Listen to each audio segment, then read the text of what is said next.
For thousands of years, Aborigine tribes, scattered across the vast continent of Australia, spoke literally hundreds of languages. Today, there are barely 100,000 full-blood Aborigines, and their languages are now almost as vanished as their way of life.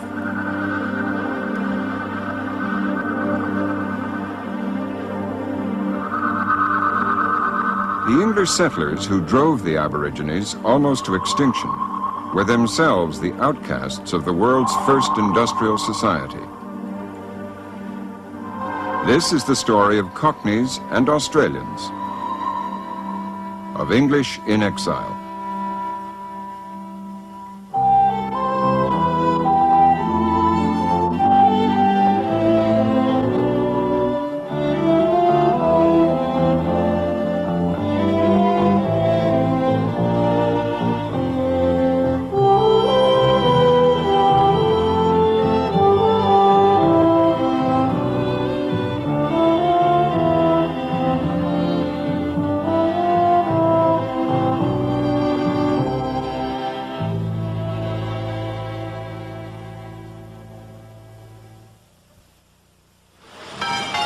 This is the church of St. Mary le Bow in the city of London.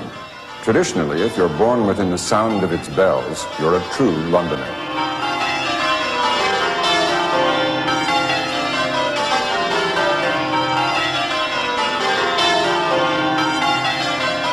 London English has always had a distinctive note of its own. In the 19th century, large numbers of the working people in and around London left for Australia, New Zealand, Southern Africa, even the Falkland Islands.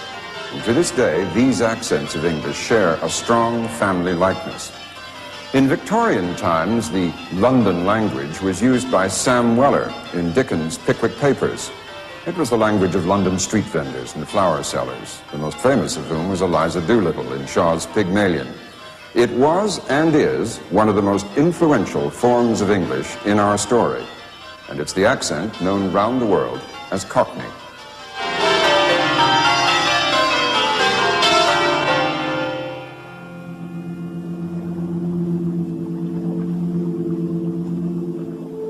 London's East End lies down the Thames from Tower Bridge.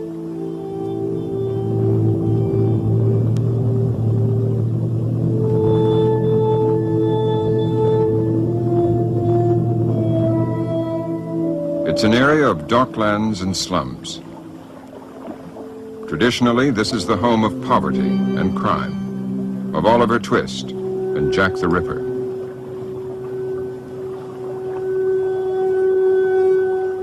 It was a place that many Victorians dared not go, as unexplored, one wrote, as Timbuktu, and even fewer understood it.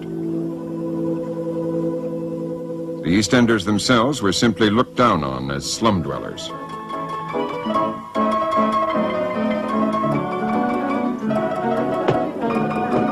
Here, it gets on your nerves, for everything's filthy. Dirty, filthy walls, and the vermin in the walls is wicked.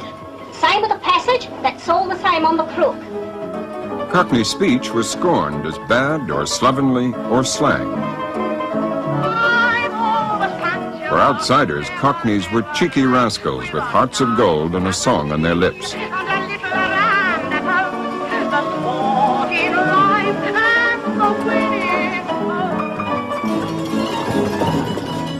The Cockneys were a classic English working-class stereotype, though almost nothing authentic was known about them or their language. Cockney has spread beyond the East End, and it's heard throughout London, some of the broadest from costermongers and barrow boys. This is Walthamstow Market in northeast London. Two quid a foot, doesn't it? But a 20-foot, huh? A 20-foot is about a pony. Today, the speech of some 10 million people in and around London is influenced by Cockney. George Bonner is a Cockney with a stall in Walthamstow. You had them last week, you know what they're all about. I'm here. Have you seen my navels? How are they? We call it getting an edge. Means you're getting people to line up. by either cutting a grapefruit or cutting an orange, showing people they like and giving them tasters. Anybody want a bit? Oh, you'll have a bit, haven't you? You ain't had none lately, have you? And you can do it a lot of ways. You lark about or you come out with big words. Wait a minute. You're going in home with a few people. You get me in a right mucking fuddle every time you come up. 6, 8. Got a mark on there, but nothing. Don't bring it back. Have a look, my neighbours. Never seen anything like it. Bob Barltrop is a Cockney, a local historian who's compiling a new dictionary of Cockney English. The word Cockney is said to have come from the Middle Ages, from two Middle English words which mean a cock's egg. And a cock's egg was an inferior and worthless little thing that sometimes appeared. In short, a Cockney was a runt, a pampered person too. Really, it's the countryman's view of the city dweller. And London dwellers were called Cockneys with this meaning, certainly in Chaucer's time, 400, 500, 600 years ago. Bob Barltrop's friend, Jim Wolveridge, runs a bookstall in the Mile End Road.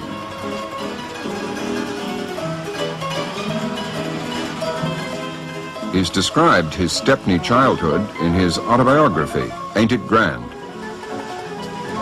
Writing together, Bob Barltrop and Jim Wolveridge have also collaborated on an insider's account of the speech and traditions of their fellow Cockneys.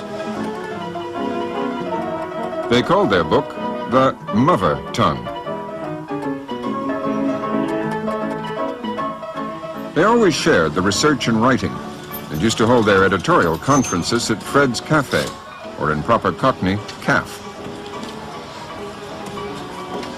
It's an ideal place to discuss the nuances of Cockney idiom and pronunciation. The vowel sounds are the most basic feature of Cockney. Instead of saying out, you say art. Instead of saying round, you say round. The characteristic of Cockney that everybody knows, of course, is dropping the H. Shop. Hello, love, how are you? I'm fine, right? yeah, fine. Hello, Bob, mate. Hello, Irene. Coming for a couple of please? How's Fred? Oh, he's fine, love, working hard on the back. It's a part of Cockney where you have an L on the end of the word to attach a kind of ooh sound so that you don't say meal, you say me-all and make it meal, or you say feel and wheel. You've had that. 2 without. Sweet enough, eh? Cake and bubble, Fred, 2 slices. 1 Jack the Ripper, please. 2 slices. And then there are other things, the TH sound. Well, Cockneys never do this. They say mother and father and think, and this is part of classic Cockney speech. These words which people use when they address one another, Jim, mate, charm, dear and love from women, brother, governor, cock and all the rest of them, they all mean something, don't they? They're not just casually used words. Yes, they've got many meanings, and they can change their meanings with a tone of voice. You take mate, it can be very friendly, it can be hostile. What's it, mate? What's up with you, mate? Yeah, or my old chum here, meaning this fellow I know nothing at all about. Mush, is a China of mine. Yeah. Brother. Brother, squire. You know, mate, curiously enough, it's the #1 address word among Cockneys, and it's the #1 address word among Australians.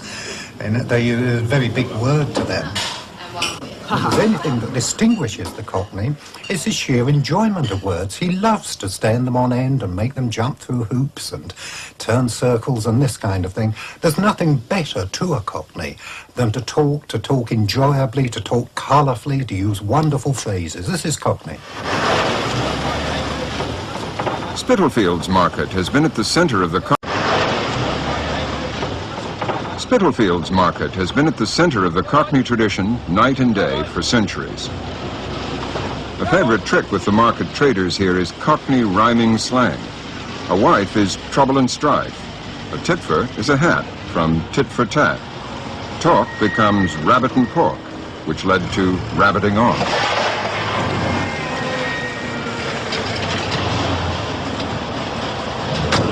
George Bonner comes here every day at 3 in the morning to buy fruit and veg for the family stall. They're the salt of the earth for Cockney. They accept people. They're very friendly people and they will have a laugh with you. And you walk through the market and nothing gives you more thrill. They go and say, "Morning, George." And it's lovely. Morning, Dave. Mind your own business. They might effing blind. A Cockney does intend to use a bit of bad language at the time, but that's their make-up. This is the way they are. They're good people. Yeah. All right. Another kind of slang which you'll hear among Cockneys is back slang. In the middle of the 19th century, it was used as a secret language by street traders, by costermongers. Instead of saying somebody's fat, you say they're taff. Yob is the best known of all the back slang words, the most persistent one. It simply means a boy. Ronnie, can you do Ryder in a cage, please? About 40 packages. You'll hear rhyming slang and back slang, the argot of the market, when fruit trader Artie Welsh haggles over the latest prices with his friend and business rival, George Bonner. Artie is a salesman I mostly deal with. He talks my language. You can have a trade with him and have a laugh with him. And you go up and say, "How's the tomato job this morning?" Which means, "What is the price of the tomatoes?" Hello, hi, George. Oh, Not bad. how's the tomato job? You have to leave yourself a lot of room to move with George. You can't ask him what you want for the gear. Pallet's trebles, that pallet's double. Oh, pallet treble. Let's have a look at these trebles. Yeah. What sort of money these trebles got to come with? 3.5 for George. And I'll be talking to someone like George. I say, "Right, George, you can be a Roth there." Roth is 4. It's 4 backwards. And he knows I've had him £4. Well, there's all trebles here. Yeah. Basically, every number has got a slang equivalent. 3.5 will we make? Up to a Roth we done, but 3.5. Carpet is free. You want to drive me a carpet with a bit of it? Score or an apple is 20. Score. Send the score out there, but 360 just heard the geezer. We'll say something sensible then. Go on. And then there's cockle, which is cock and then 10. How many are you looking for? Score? No, about 30. All right. 320, go on. 320. It's going all your way. How's the clem job? You'll bid him, and he don't take offence. You'll swear at each other, but he don't take offence, Artie, and we can have a laugh, you know. What sort of money? I'll charge you 3 quid for this. No, they're not good enough for me. No, they're not. Will you say something about No, them? they're not good enough. Don't like them? No. See me tomorrow, eh? I've got some coming up tonight. How's a grape job? Cockneys love to have grand-sounding words, or words to which they can attach a special meaning. Words which you can say really importantly and majestically, in diabolical. Not only a diabolical liberty, but if you can say with great presence, that's absolutely diabolical, isn't it? That sounds great. Another one which Cockneys are immensely fond of is impunity. He walks in and out of here with impunity. How's the old job? Very good. Not too many towels. This one. How they look this morning? Best in England, George. Not too small. Look at the size of them. Can't you go somewhere else? Come Look, about. give me 25 pence. You're murder. Georgie Bonner's paid. Can I owe you the chase on this? Yeah, you don't get no credit with me. George. Give us the money. Give us the No, Georgie. No, go you're on, murder. Please, You're George. murder. Many Cockney words came from languages which were brought into the East End from outside. Nothing at all. The great wave of Jewish immigrants who started coming here in the 1880s brought Yiddish. The Cockneys quickly picked it up. Oh, yeah. Bit of towel in here and there. Nosh for food, gazump for a swindle, schmuzzle for a to-do, schmutter for clothing. One other source of words for Cockneys is Hindustani. We had Hindustani long before we had immigrants from there, because before the First World War, serving soldiers, of whom a great many were Cockneys, most of them went to India, and they picked the verbal pockets of the Indians as they do everybody else's. And they brought home words like deco for a look, shufti, which means a look round as well, bakshi for going free, doolally for somebody who's balmy, and quite a number of others. And there are a surprising number of Romany words in Cockney. Word that everybody knows is pal for a friend, which actually is the Romany word for brother. Another favourite word for addressing somebody, mush. How's the free job? Pikey mush. Yes, hello, pikey mush. We call the gypsies pikeys, and mush means face. I have gypsy face. Dukes for hands is a Cockney favourite, as in a sentence like, "Put up your dukes, mate." Of course, when an East Londoner does rise in the world and aspire to the upper orders, the first thing he does is try to change his speech. Yes, indeed. I think anybody who sounds H's and puts on formalised speech is going to be thought of as somebody who's putting it on. He's aspiring above his station, isn't he? Well, again, it depended on the person's own attitude. We didn't mind a man rising in the world, for instance, but if he felt himself superior, then we dislike his accent. That is the whole point about modern Cockney, that it's a working class speech. And it's not just East London speech and South London speech, it's working class East London speech. That's the whole point about it. What we call Cockney speech today, in its backbone, was the speech of the citizens of London, not necessarily the lower order citizens of all classes, except probably the court, and certainly in the late Middle Ages, and certainly in Elizabethan times.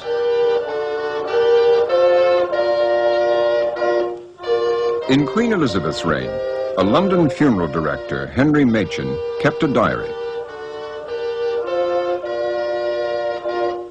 The spelling mistakes in Machin's diary are vital clues to the sound of Elizabethan London English.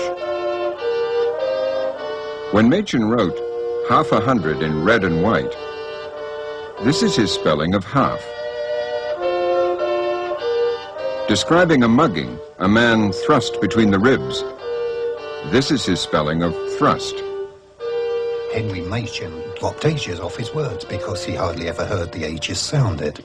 He wrote words like chains and strange with a Y in them instead of an A. He actually wrote them as chines and strange because he heard people say them like that. What you see in these is a representation of the way people spoke. He wrote words like mother and feather as mother and feather with V's in them. And there are so many more of these. Up to the 18th century, up to, say, about 1750, Cockney was the speech of anybody and everybody in the City of London. But the second half of the 18th century was an age of great social change. Because it was an age of change, you had a new social class who wanted a way to identify themselves. The way they picked on was speech. If you spoke properly, if you had good grammar, enounced words in a received way, then you marked yourself as a member of the upper class. Until the 18th century, there was virtually no formal guidance about the proper spelling and pronunciation of English. The language was in such a state of flux that writers like Jonathan Swift proposed an academy to regulate it.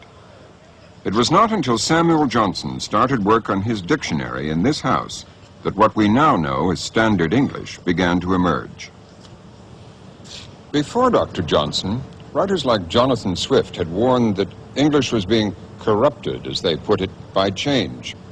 Johnson, a man who raised common sense to the heights of genius, scorned the idea of permanence in language. To believe in that, he said, was to believe in the elixir of eternal life. Yet, paradoxically, the work that was done in this house gave the language its first stabilizing authority, and it's an important milestone in the history of English. The two volumes of Johnson's dictionary linked spoken English to a printed standard. Now the educated middle class learnt to speak like the dictionary and scorned the illiterate Cockneys who did not. The dictionary's 40,000 definitions provide the basis of Standard English, and its influence has lasted to this day.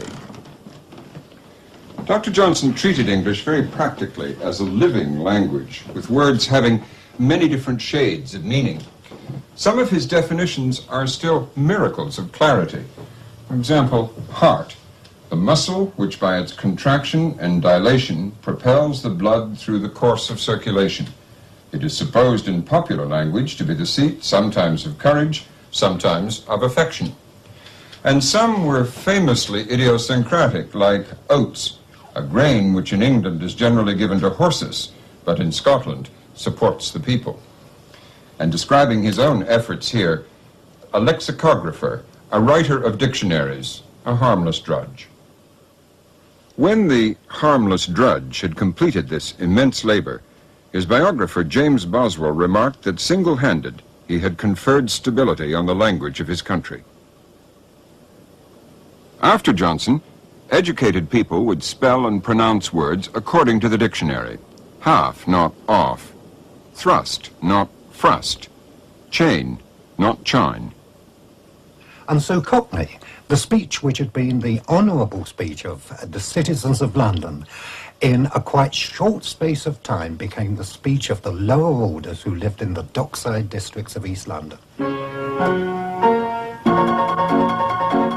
Now, Cockney was treated not as another variety of English, like Scots or Yorkshire, but as bad, inferior, and slovenly.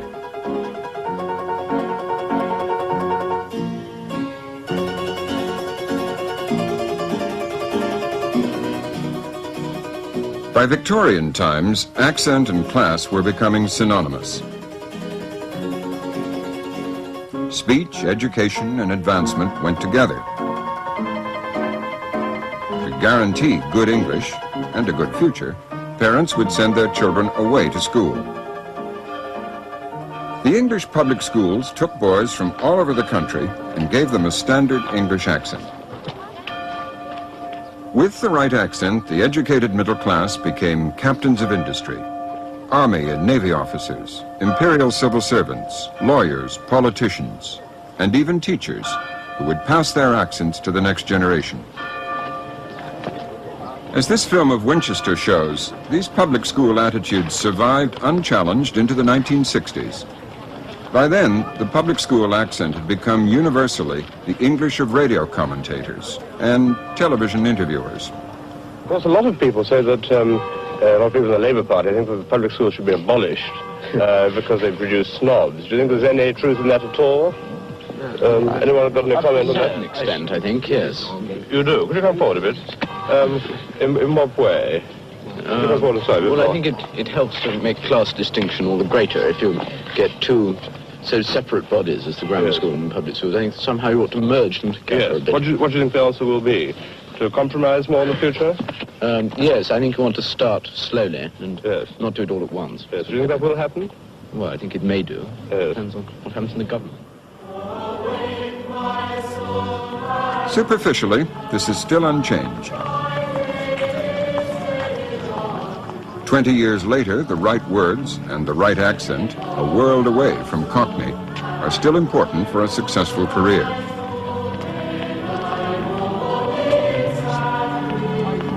The new boys are still drilled in Winchester school slang. What are battlings? Weekly pocket money. What is mugging? Swatting up. What is a cropple? It's a punishment given by a prefect or don. What is bartering? Cricket fielding practice. Who is Jupiter? A notorious rascal of St. Cross, Lance's defunct, who has been a notion since time immemorable. Immemorial! Who is Jupiter? Dr. John Wells is an expert in the evolution of British accents. But even in 20 years, there have been some significant changes in public school English. Done one's mugging. And what is a cropple? A punishment for being ex-Trump. Right. What is pitch-up? One's parents or relations. I think there are two main differences in the voice quality between the two excerpts we've seen. In the earlier one, they're rather tense around the larynx, and they've also rather strangely got creaky voice coming in of the kind, no, no. In the more recent excerpt, they're more relaxed and they don't have that creaky voice. So in the earlier one, they're saying things like, slowly, quickly. Yes, I think you want to start slowly and not do it. Whereas the newer trend is to make it closer, more like the E of beat, and say quickly, slowly. One thing is the A vowel, the vowel that comes in words like trap. We had that word battlings, and in the earlier excerpt, he was saying something like battlings. What is a Jerry-bone battlings? Whereas in the newer one, it's more like battlings. What are battlings? Weekly pocket money. The other vowel I noticed is the oo vowel, which we got actually in the word Jupiter that came in both excerpts. Who was Jupiter? This used to be oo, spoon, Jupiter, and we heard that on the earlier excerpt. But on the second one, it's become more like oo, Jupiter. Who is Jupiter? And this is something that was long regarded as Cockney or just vulgar speech, but is now spreading out geographically and socially, spreading geographically from the southeast of England, spreading out socially up the social stratifications towards the upper class. It's become smart to go down market. People are now a bit embarrassed to be seen to be imitating upper-class behaviour. And this is reflected, of course, in their pronunciation. If you walk down the street, people will say, posh air. Yes, people tend to think that people at public schools have very posh accents. And all very polite and proper. Very la-di-da and sort of what-ho. What used to be called very good English. Oxford English. You know, sort of tally-ho chaps. Something like that. Vastly different to how we sound. These boys are speaking RP, received pronunciation. Good shot. That was close, you nearly went back to the beginning. But curiously, they're showing signs of Cockney influence. Like many standard English speakers, they don't say bottle for bottle, but they might say quite interesting for quite interesting. I think you could say that Cockney is the most important source of new pronunciations coming in. And this is something that isn't just today, but has been the case for 500 years. What typically seems to happen is that some new pronunciation arises in Cockney, it's condemned as vulgar, but then after a time it comes up market, people start imitating it, and in due course it becomes received pronunciation. And then a bit later it becomes old-fashioned and it disappears, and so we have a constant change going on over the centuries. I think there's evidence, for example, that the A vowel in face, now we know this started out, well, it was farce, and there was a great vowel shift, it became face. Now that monophthong, face, which you still get in Scotland and places, gave way to a diphthong A, face. And I think that was originally a Cockney vulgarism. But meanwhile it's become posh, and it's now the RP form, because Cockney has had another innovation and moved on to face. And that's today's vulgarism. Maybe in another 200 years, the posh form will be face, and the Cockney vulgarism will be something else again. I don't know, voice. Here we go. 2, 4, C. And my old man, they call her the bag, down Chili Channel. So I went to bang with the old bag. Ready up, Masher. I walked on with the old soft sleeping. That buddy builder's 5 to 50. Anything you like there. Come on, fill the quality. Come round here, my old country cousin. Come here. God, blimey, I'll tell you what, eh? I'm right there.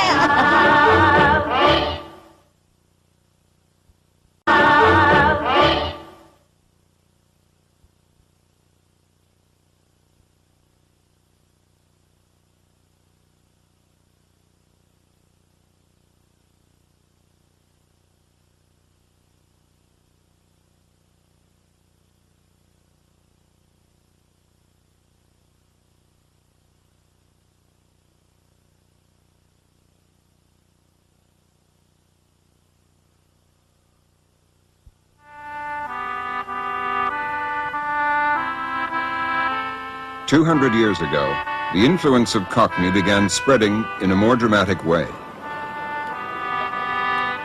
The speech of London and neighbouring counties like Essex and Middlesex was sent into a remote exile when England's petty criminals were shipped as convicts to the penal colony of New South Wales.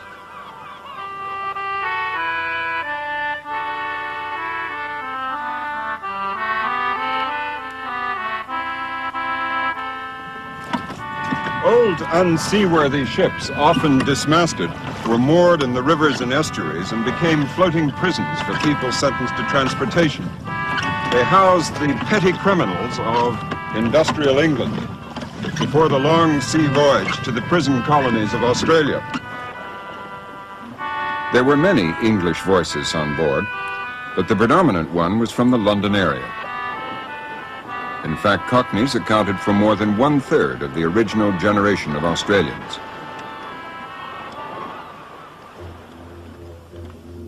The first penal settlements in Australia were in Sydney and near Hobart in Tasmania.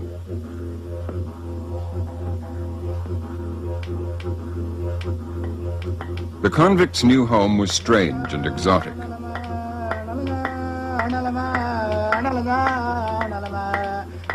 Like the first settlers in America, they borrowed words from the native Aborigines to describe things they'd never seen before, like the coolabah tree and the boomerang. Billabong, a waterhole. And corroboree, a gathering. And place names like Wagga Wagga, Woolloomooloo, and Woomera. The convicts also adopted Aborigine words like kangaroo, wallaby, bandicoot, budgerigar, wombat, koala, and dingo.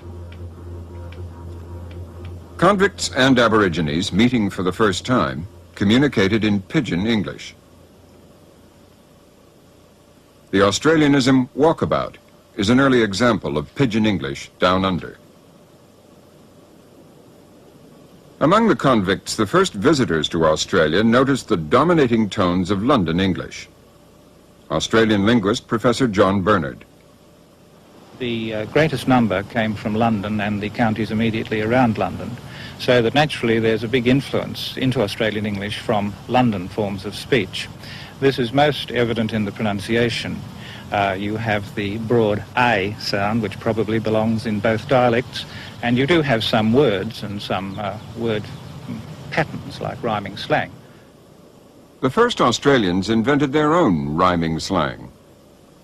Ducks and geese for police, and a Captain Cook for a look. Manifestos of the first fleets show that the convicts came from every county of England and Scotland and Ireland, and so many of the words which Australians think are Australian are in fact county words from Great Britain, words like cobber and wowser. Wowser, meaning a killjoy, came from the rural north. Cobber, meaning a friend, came from Suffolk. Larrikin, a youth, from Warwickshire. Billy, as in Billycan, from Scotland. And barracking, rowdy encouragement, and a corker, a very good thing, from Ireland. The bulk of the early Europeans in Australia were, of course, convicts. And they brought with them the so-called flash language, which was a highly developed jargon which the criminal classes used, and which I suppose the people who weren't quite criminal but had been convicted learnt on the ships. And the consequence was that there was an early complaint from the magistrates that they couldn't understand what was being said in their own courts.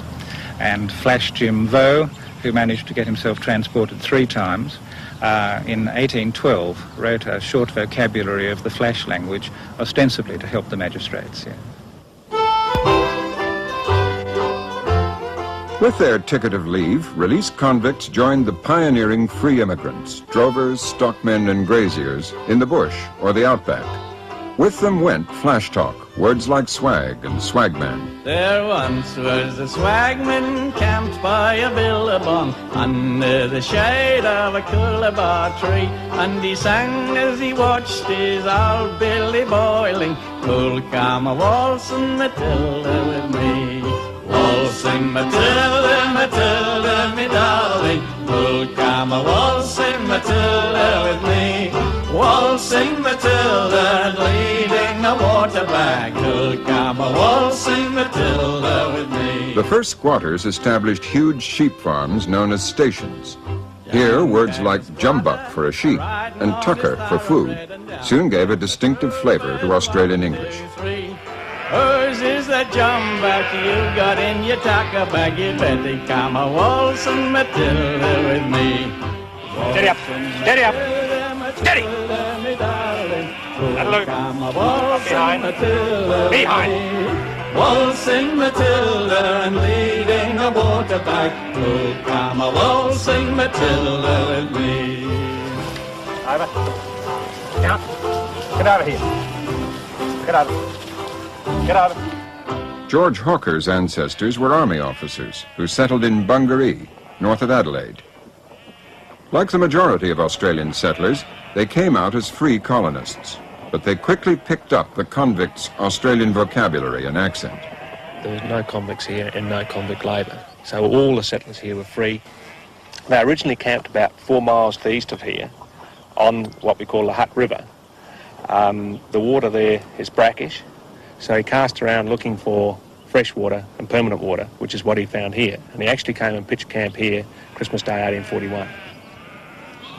It was there to be taken, and they squatted on it. Well, in the 1880s, they were running 100,000 sheep.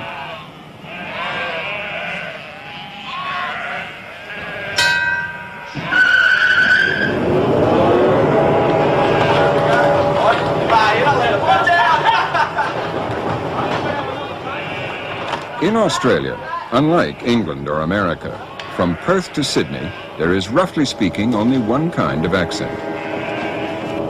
In fact, Australian is the most classless form of English in the world. Part Cockney, part Irish, part Standard English. It has a proud and egalitarian toughness. What's more, judged by speech alone, workers and bosses, sheep shearers and property owners are all virtually indistinguishable. The reputation of shearers is probably hard-working, hard-drinking, hard-playing types. Well, shearers work for 4 2-hour runs a day, like we work for 2 hours. Then you stop for a smoker, which is what you'd call a half-hour lunch break. It pays all right. It all depends how fast you are. If you're like Neville here that can wind them out, it pays very well, but, you know. Biggest place I do is down the southeast at Kukatonga. They shear about 20,000 sheep. There's 5 of us, and it takes us about a month to do them. I find it quite easy. But when you see a learner shear, you know, you think, gee, I could never go through that again. Blokes like us others who part-time shears, it takes us probably about a week or a fortnight to get ourselves physically fit so that we can shear through without sort of feeling a bit buggered at the end of the day. Gives you hell when you first start off. Usually aches right through my run, and then you start again the next year and it's the same thing. And then you start again the next year and it's the same thing. Now the shearing's over and we've all got our check. Roll up your swags and we're off along the track. The first pub we come to, it's there we'll have a spree. And to everyone that comes along, it's have a drink on me. Click, click, click, that's how the shearing goes. Click, clickety, click, oh me boys, it isn't slow. A fella pulls out a sheep and it lands in the kick. And still you hear the shears are going click, click, click.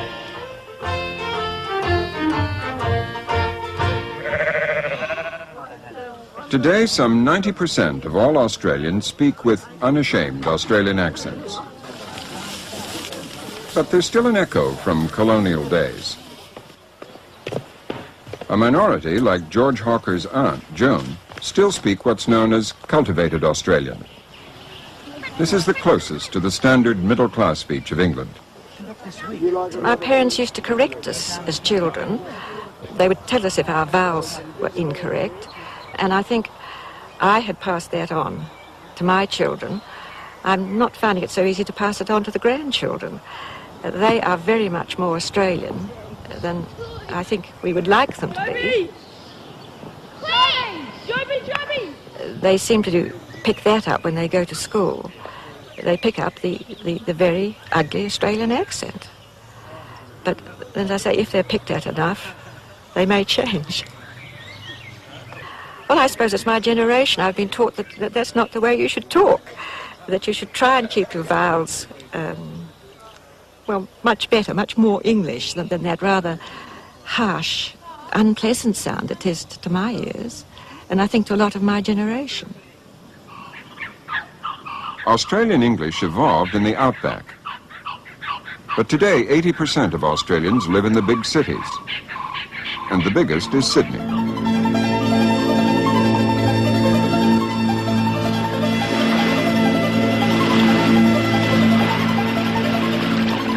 Australian English is actually part of a family of English accents.